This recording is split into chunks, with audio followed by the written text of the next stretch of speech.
Howdy DC On Screen fans, how would you like a piece of original artwork from one of us here at DC On Screen? Alright, we're aware that you've never thought of that before, but here's the deal. We need your help. Because the internet is a giant monster that requires numbers and regular feeding times. And then these algorithm things that are like our personal demons that we can't defeat alone. Do the right thing. Go over to iTunes. Give us a 5-star review or a more honest review if you feel absolutely led to. And then email us at dconscreen@gmail.com. What we're going to need you to do is just write in an address. Tell us who you are. Give us whatever address you want us to send you something at. You know, if you don't want us to know where you live, send it to your neighbors and go steal his mail, whatever. Yeah. Just give us that, and then we need you to write Dave or Jason, and then we need you to write the name of a character. We're going to send you a piece of artwork. All I can say about it is that one of us is a good artist and one of us is not. If you've actually been listening to every episode, you might know the secret answer to that, to who you should really ask. But hey, or toss a coin. Man, you know, once you get the picture from us, take a picture of it or scan it or something. Send it back to us, and we'll put it on Facebook, just like we do with your DC loot. Yeah. Send it back with, like, critiques if you want to. We don't give a fuck, you know. Draw over it, you know, pull a Deadpool. Right? Whatever. One of us might cry. We'll both probably cry. But whatever. Point is, you know, it's come that time. It's the classic call to action. We need to get out there. We need to get a little bit of the review game going. And this is our humble offering. Yeah, humble offering. Very humble. I couldn't say it any better myself, man. That was a good pitch. Oh, thank you. All right, with that said, settle in for a new episode of DC On Screen. Welcome in to DC On Screen. I'm your host, David C. Robertson. This is my co-host, Jason. Mm-hmm. That sounds like he was drinking soda. You caught me drinking a soda again. Right. This is our news episode of the week, and this will be packed, action filled. All of that. And just a little note here. This is going to be the last news episode you get for a couple of weeks. Next week, or this coming up week, we're not having a news episode. I'm going to be out of town hanging out with a buddy. I'm actually getting a vacation for once. So, we are going to do the shows, but we're not going to do news. It's not something. Forgive him, guys. He doesn't get a lot of these. He doesn't get a lot of actual vacays. So yeah, I really don't. But we are going to be coming back and doing all of the episode reviews that we normally do this coming week. But we're just not going to get to a news episode. Right. All right, so I'll start us off. If you are not aware, just like with Batman 66, DC Comics is also putting out Wonder Woman 77. And it's been on a hiatus, but it's coming back on February 1st with issue 14. With a story by Mark Andreyko, with art by Richard Ortiz. Ortiz, I guess? I don't know. But it's interesting. You know, vaguely DC on-screen related. But I like the idea of continuing the old shows in comic form. Yeah. I've always figured that, if maybe one of our summer episodes, we might go back for Linda Carter. Yeah, maybe. It's out there. We managed The Flash. We could probably pull that off. I don't know, man. I think the further back you go, with the exception of Batman 66, it just gets worse. I know. But I do, though. I know a fair amount of people that just really love her. Like, that was just, that they grew up with, that was Wonder Woman. They were fine with it. Yeah, I know. Batman the Killing Joke is premiering at SDCC in July, I found out. That may have already come out a long time ago, but I didn't hear about it until just now. I didn't catch it either. So, Christopher White sent us a thing, and we are always grateful for that. Does that mean that the movie itself is going to premiere at SDCC? Yeah, they're actually playing. They're just going to run the whole thing? Yeah. Okay, cool. Yeah. So, Christopher White, we all were always thankful for Christopher sending us stuff, because I probably would have glossed over this, but Kevin Conroy and Mark Hamill are coming back as Batman and Joker in Justice League Action. This is the Justice League cartoon that we were talking about that was going to be coming out on Cartoon Network, and they have announced that that's going to be happening. It's going to be going to have a whole bunch of guest stars. It's going to be Superman, Batman, and Wonder Woman with a rotating list of guest stars. The episodes are going to be 11 minutes long, similar to the Teen Titans Go episodes, which, we haven't covered here. I'm sorry, we just haven't gotten to it. Never watched that one, yeah. It was, never made it. But Justice League Action is going to be executive produced by Sam Register, who also does Teen Titans Go. I'm going to watch it. It's got Kevin Conroy and Mark Hamill. Oh, and Alan Burnett's one of the producers too. Like this is this has street cred. And James Woods is Lex Luthor. Yeah. Oh, and you saw Booster Gold's voice? Yeah. Diedrich Bader, baby. So yeah. So just to be clear, we probably won't cover this as it's airing because they're 11-minute episodes, but we might actually do like a season. Yeah, we'll end up doing kind of a recap review. Yeah. But 11-minute episodes are it's the same thing we had. They're tough the way to we review. treated. Yeah, it's the way we had to do Vixen too. So. Right. So Justice League Action is going to premiere on Cartoon Network sometime in 2017. Over to Batman versus Superman. There's a lot of Batman v Superman news. Yeah. We're just going to plow through it. Jeremy Irons is saying in Empire, most of this was said in Empire, by the way, that his Alfred is a man who can actually do anything if he has to. It looks like we're going to be dealing with more or less the current incarnation of Alfred, who was, ex-spy and kind of a total badass, and yes, please. He's also saying the most fun I've ever had is this iteration. Yeah. Which, by the way, everyone gives credit to Jeff Johns for that, but Paul Dini did it first in BTAS. Yeah. So I want to point that out again, because screw them. Because, come on, guys. Jeremy Irons also says that Wayne Manor is burnt out. Don't know what that means, except that apparently there was a fire of some sort. Well, we've seen what looks like ruins in Wayne Manor a couple times. Ruins, but this is the first time have we've a actually question mark on them. Right. Well, I mean, it could have been, derelict or something, just left to rot. We didn't know that, not necessarily the thing with the question mark wasn't necessarily Wayne Manor. The bits of Wayne Manor we've seen, it looked abandoned. But this is the first time we've actually heard that it's been burnt out. Yeah. That's a weird way of phrasing it, too. Burnt out. So, Batman fans are freaking out because producer Chuck Roven is saying in the Empire, Batman is an older, angrier version who has decided to play judge, jury, and executioner. Batman is not giving people a chance. He's more of he is more than a vigilante. Yeah, that's antithetical to everything Batman is. But you know what? I said it before. The original version of Batman in the original comics, he killed folk. Killed a lot of folk. It's not without precedent. I mean, there's very little that's without precedent in at this point 76 years worth of precedent. I mean, he has wielded a gun before. He shoots Darkseid. He has a whole speech right before it saying, "I have a whole thing about guns, but I'm going to make a once in a lifetime exception," and fucking pulls the trigger.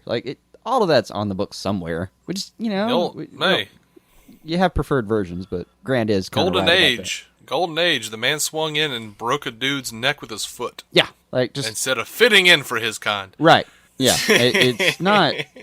They didn't dick around, man. I mean, there's a Fat Man on Batman episode where they actually measure how long each Batman was in the Batman suit in each movie. Yeah.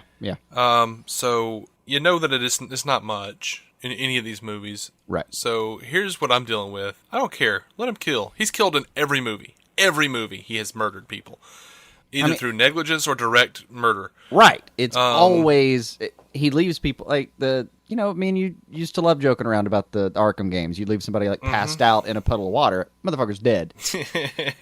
So it's not gonna completely rub against my grain. Just like anything else, just tell me a good story. Yeah, let him kill folks as long as he stays in the Batman outfit for more than 15 fucking minutes. Yeah.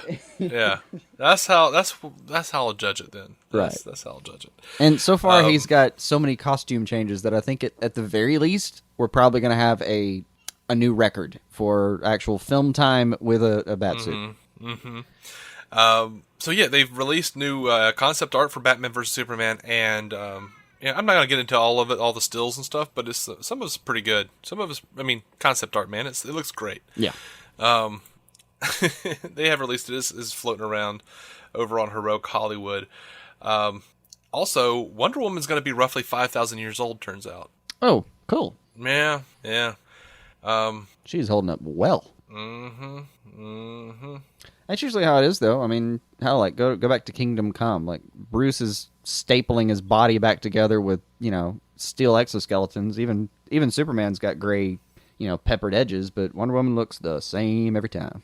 Yeah, Gal Gadot actually says she has seen it all. She has seen what humans can do, so it was very hard for her to come back and fight.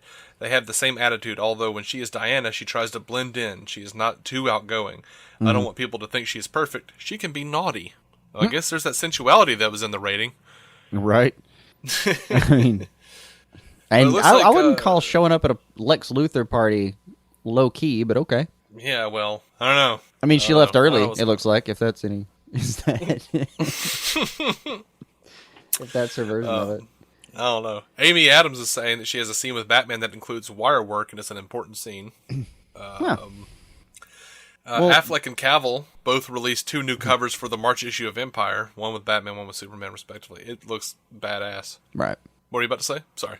Well, no, I'm sorry. Just all that means is that Superman flies her somewhere. That's all it has to mean, necessarily. I mean, use Wirework for most of the or for a lot of the flying scenes that aren't CGI'd, right? Well, it was with Batman that she had the scene. Oh, I'm sorry. I'm very sorry. Okay. Well, that's gonna be weird. Let's do that. I haven't figured out what the hell she's up to in this movie so far. I really haven't. I got no idea.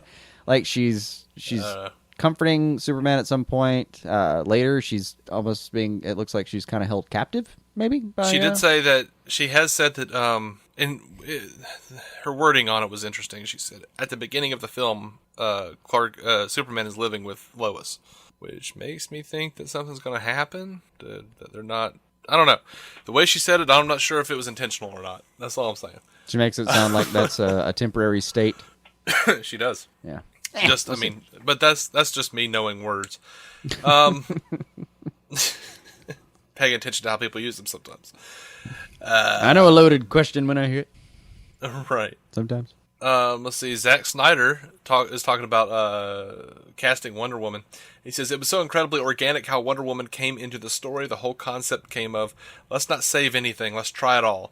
Then Wonder Woman's entrance made us realize we were much closer to the Justice League than we thought. We realized we were one movie away. On casting Gal Gadot, he says, I could have guessed. I thought I was going... Oh, no, sorry. This is Gal Gadot talking about being casted. She said, I could have guessed. I thought I was going to be Selena, as in Selena Kyle. Mm-hmm. She only knew what the role was when she flew into test with Ben Affleck. So that's kind of crazy. That is strange. Deborah Snyder says of Gal Gadot, she just has this magic quality, and noted the other actresses who auditioned were amazing.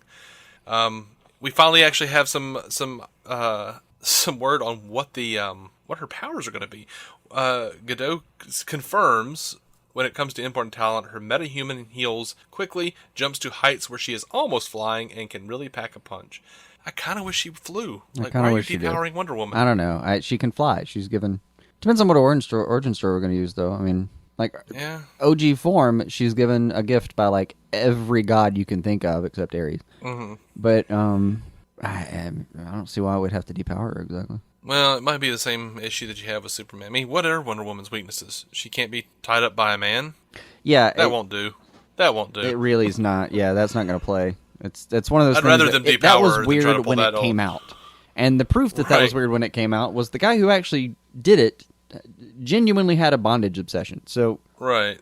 I would rather them depower her than dust off that old chestnut. That's fair. I'll take that. Yeah. I really will. Gal Gadot, talking about Diana Prince, says they have the same attitude, although when she is Diana, she tries to blend in. She is not too outgoing. Here's something weird. Oh, you had another piece of news for Batman vs Superman. Sorry. Oh, yeah. Were you heading to TV? Or I was heading to a different movie. Okay. Anyone who actually cares about football, at least, or just thinks it's funny that somehow they managed to get in there. That was like the first confirmed cameo, though, is going to come out of Amon Green, of all people. And he was very proud to have played his role as Thug Number 2. He actually says that's his name in the script, and he's got a couple lines. But apparently the way it developed was Zack Snyder's a huge Packers fan, and Amon Green is, Packers royalty. He's, big name up in that area. And apparently they met, like when they were filming in Vancouver at some point. They actually got to talk to each other, and it turns out Amon Green's like a dyed-in-the-wool Bat fan. I mean, he's like runs around, like it has a huge memorabilia collection he's real proud of, and apparently he's maybe one of us in some ways. But yeah, he's gonna get to kind of fulfill his dream and be in a Batman movie. I'm actually kind of proud of the guy. That's nice. Also, Snyder's a Packers fan. Poor guy. You'll have to trust me on that. All right, so there's a rumor going around, and this not confirmed or anything, that Will Smith's Deadshot from Suicide Squad is going to be Batman's partner in the Batman solo flick. Right. Hope it's not the case. I don't want to see that. I'd be okay with him being sort of an anti-hero or something, but just because Will Smith's in the universe now, it doesn't mean I want to see him in everything. I barely want to see him on Suicide Squad, man. Right. He is the absolute least interesting thing in that movie. And yes, I am taking into account Slipknot. And Diablo? Yes. I'm not at all down on him yet. I'm really not. Like the cutscenes out of the trailers look like they could have a lot to do. Smith, I mean, God, Smith's good. He is good. He's always pretty damn good. The only questions I usually have about him are which roles he picks, and I think I like the movie he picked this time. So I'm down still. I mean, I miss Lauden on Arrow, but I'm down otherwise. Yeah.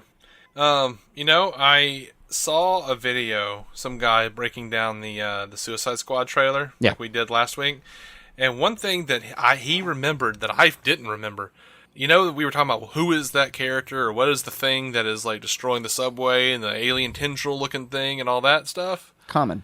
Yeah. Yeah, I ran across that too this week, and was... You ran across that too? I Man? was equally annoyed with myself, but yeah, Tattooed Man. Yeah, I was annoyed. I was annoyed that I didn't think about that. I'd forgotten that he was even in it. Just forgot that existed at all. And he really was. And then I realized though it was by design. They have purposely not showed me Common in anything. No, I mean it was mentioned that he was cast, and then, dude, I hadn't thought about it until like this week when I was just, every now and then you just kind of go through and type in like Easter eggs and see what happens and see what the internet has wrought, and yeah, this is one of those. So I'm sorry, guys. We dropped the ball there. I mean, we should have been on that right out of the gate. And I know it's ain't that deep, but as a host of a DC podcast, I kind of feel like I need to be on top of that. So I felt ashamed, and I'm sorry I didn't pick up on that quicker. I totally forgot that. I understand it's by design. They wanted me to forget that Common was in it. I don't blame them. I would want you to forget Common was in it too. Right. But Tattooed Man is... I'll say this. His name does him justice. Yeah. Yeah. Dude, I hadn't thought about him too much, but the two things, and again, this same little venture into freeze framing that we didn't get to do. One was Enchantress is standing, like, she's in the White House in full Evil Witch mode. That's got to mean something. But the other one being that, like, Tattooed Man. Forgot he was on this in play at all. But yeah, he can be powerful enough to actually be a problem for this whole team. Yeah, and the guy that was talking about it, I don't remember what his name was. Oh gosh, I hate going into stuff because I really would like to give credit where credit is due. I don't remember him. Who it was? Something Roar, ROAR, something like that. Something Roar on YouTube. But yeah, he had a great theory about two different, like, Joker Squad versus the Suicide Squad. He had a lot of great little theories in there that made perfect sense. So, so it was, like, his suggestion was that maybe it's they're both trying to accomplish the same means, and they kind of split off, almost race to it. Yeah. Mm-hmm. Yeah, that could be interesting. Or like take each other down, maybe. I don't know, but yeah, it was. Yeah, I forgot totally about Tattoo Man. I did. I felt awful. He was off my radar entirely until just entirely. Also, I think some of those set picks came out around the time that there were so many fucking set picks that I couldn't even keep up. There were, and they were saying that, like, he might be Tattoo Man, but he also might be Black Mana. I was like, oh, whatever. Yeah, but at that point, it was just like, okay, everyone's just a tattooed version of a normal person. Just right. The tattoos make them magic. I don't know. Well, that was something I remember us. I don't remember if we said it on the show, but privately, even at some point, we were like, "Oh yeah, so there was another dude on it with a bunch of tattoos. Fucking, it's David Ayer. Everybody's got that means shit. Mm-hmm. It means exactly shit. Yep. All right, we're going to jump over to TV now. Over on Gotham, Jada Pinkett Smith has been confirmed for a multi-episode return. So, yay, I guess. Fish Mooney's back. Let's see. I don't know. I liked Penguin the most when she was there to torture him, so maybe that'll be... So, yeah. Maybe they should have called the back half a fish named Mooney. Instead of Wrath of the Villains. So, what's-her-face, Aaron Richards is saying that... What's-her-face? Aaron Richards is saying that Barbara is going to be different when she comes out of the coma. She says, you go into a coma, you're going to come out a little different. It's ambiguous as to whether she is actually changed or whether she's not changed and pretending. I have no interest in that. That is not going to be fun at all. Yeah, just not at all fun. All right, over to Supergirl. I'm sad, man. Yeah, I know. Over to Supergirl, we've got new images for episode 113 for the girl who has everything. Dude, she has the Black Mercy on her chest. She's got it on. They're doing it. Yep. They're doing it. Yep. They've even got set pics of her on Krypton and stuff. They're doing the whole thing. Mm-hmm. Thank you. Also, Andrew Kreisberg has confirmed that they're not doing a Flash and Supergirl crossover this season. Well, good. They asked get that off the table. Stop. Yeah. They said, any word on a potential crossover with Supergirl? And Kreisberg said, no, we're making Flash and we're making Supergirl. Good, man. Just stop teasing shit like you don't have time to. Just stop. The Flash, over on the Flash, we've got our first female speedster officially. Allison Page of Days of Our Lives has been cast as Eliza Harmon, a.k.a. Trajectory. Oh, cool. They describe her having arrived in town intent on creating maximum chaos. Trajectory's antics are misinterpreted as having been perpetrated by the Flash himself. Barry thus must quickly uncover the mystery of who is the girl under the mask, as well as what is driving her mad desire for speed and destruction. Character from the comics. There's a little bit of a backlash because Allison Page is the whitest of all the white girls ever, and apparently Eliza Harmon in the comics was not. I don't know. I'm a big fan of, if you got a good actor who's going for the role and they fill out the role, that's fine. Whatever. I don't know. Also, who the hell ever heard of Trajectory? Right, I had to go look the character up. Deep pool, man. I've only run across that name like a couple times. Yeah, I mean, and it's usually on like a list of speedsters or something. And based on everything I saw, granted, it was a quick search, but Trajectory in the comics was only vaguely ethnic. Like, they never actually said what she was, other than she wasn't completely white. So I don't know. I'm sorry, everyone having a problem with that. Like that. I don't know what to tell you. Yeah, DC goes Disney, whitewashes another character. All right, casting goes back and forth, man. I mean, I don't know. Yeah, I rarely care. So over on Arrow, we'll talk about this. Yeah, we talked about this in the Arrow. David Ramsey says both the inherent danger and what he felt about Amanda. Both of those elements played into why he felt so strongly that his wife shouldn't be involved with Argus. Mm-hmm. They're talking about John Diggle and Lila. He says, now that Amanda's gone, there's a choice that Lila makes or has to make about her involvement with Argus. We do see a future where she's involved, and by virtue of her involvement, her husband is involved. So yeah, there's trouble on the horizon with that, because it does get more involved. Yeah, alright. And he says that, some of that will, by the way, will be answered in The Flash. That's what's so great about the way they're putting this together, is that some of your questions will be answered in The Flash. In terms of why are we there together with Argus and Diggle's involved, that's what's that about? I think some of these great questions about how it will affect Team Arrow will be answered in The Flash, which is a great way of making sure people are watching both shows. Right. And apparently one of the questions is going to be, where did you get that helmet? Right. Because there will be a new helmet from Star Labs. Cisco's going to make Diggle a new helmet. So, yay! Yep. Less fan bitching. This could have happened sooner, too, because apparently Laurel has Cisco on, like, fucking speed dial. Yeah, and he has all the time in the world to make all the things. Right. Obviously not busy Legends, fighting a multi-dimensional speedster, so clearly he has time to make a helmet for Diggle. Right. Legends of Tomorrow, over on Legends. Stephen Amell is going to be appearing on episode 106 of Legends with the goatee, one arm, and apparently we're going to meet Connor Hawke. And this is what Amell says. He says all of this. He's going to have one arm. He's going to have a goatee, and we're going to meet Connor Hawke. And he says the lesson is always never say never. He's learned his lesson, I hope, at this point. You think you're not going to wear the goatee? How about this? And we're going to take an arm. Yep. I'd say though, it's like Dark Knight Returns, man. I don't know.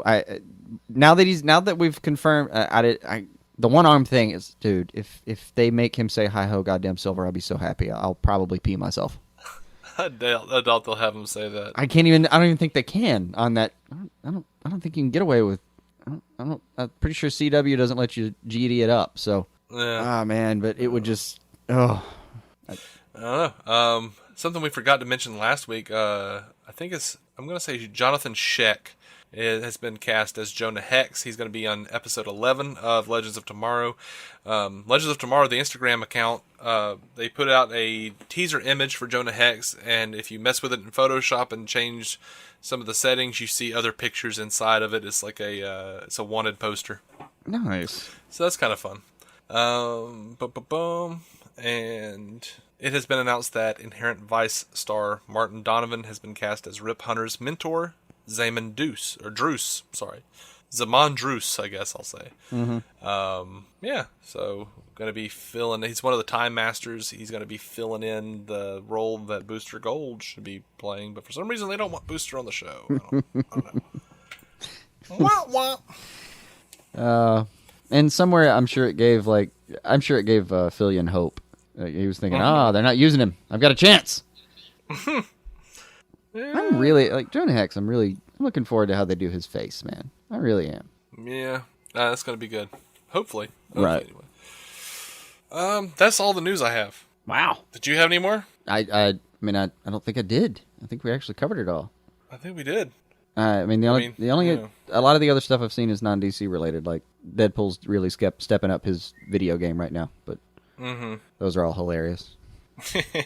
Yeah. Type in "touch yourself" and Deadpool, see what happens.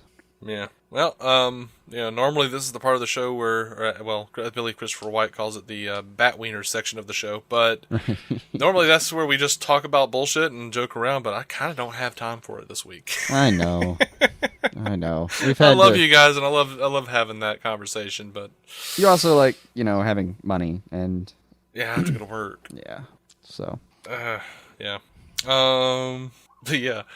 So I'm going to call it on this episode of DC On Screen, and we're going to see you next week, and I love you guys, and thank you so much, everyone, for writing reviews on iTunes. We've gotten a lot of good reviews on iTunes, and a new one on Stitcher as well. Mm-hmm. And the FFEJ over on Twitter said that he, is weighing on him. It's something like it's weighing on him that he has to wait for our reviews. And I'm sorry, man. I know you want to listen to our reviews right away, and I appreciate that and love you for it. Oh yeah. And trust me, if we could get them done any faster, we would. But yeah.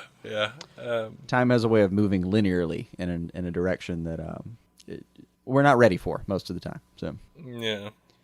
Oh, and Matthew Cronin over on Facebook sent us some picture of some of his DC loot, and it's pretty friggin' awesome. Yeah. And we went ahead and put it in our album, our DC loot album. If you guys want to do that, we're doing that. You take pictures of your DC stuff that you want to show off, and we'll post it on Facebook, and you can tag yourself. We're doing a lot of that kind of stuff. Mm-hmm. So anyway, we are DC On Screen. You can find every episode on DCOnScreen.com. Or iTunes, or Stitcher. Yes, we are still running the artwork promotion that you heard at the beginning of this episode. If you would like to listen to a similar podcast about the Marvel Cinematic Universe, go check out our friends Matt Carroll and Jeff Randall at MCUcast.com. We are a proud member of the Giant Size Team Up Network. All the things have been said now. Until next week, keep some DC on your screen.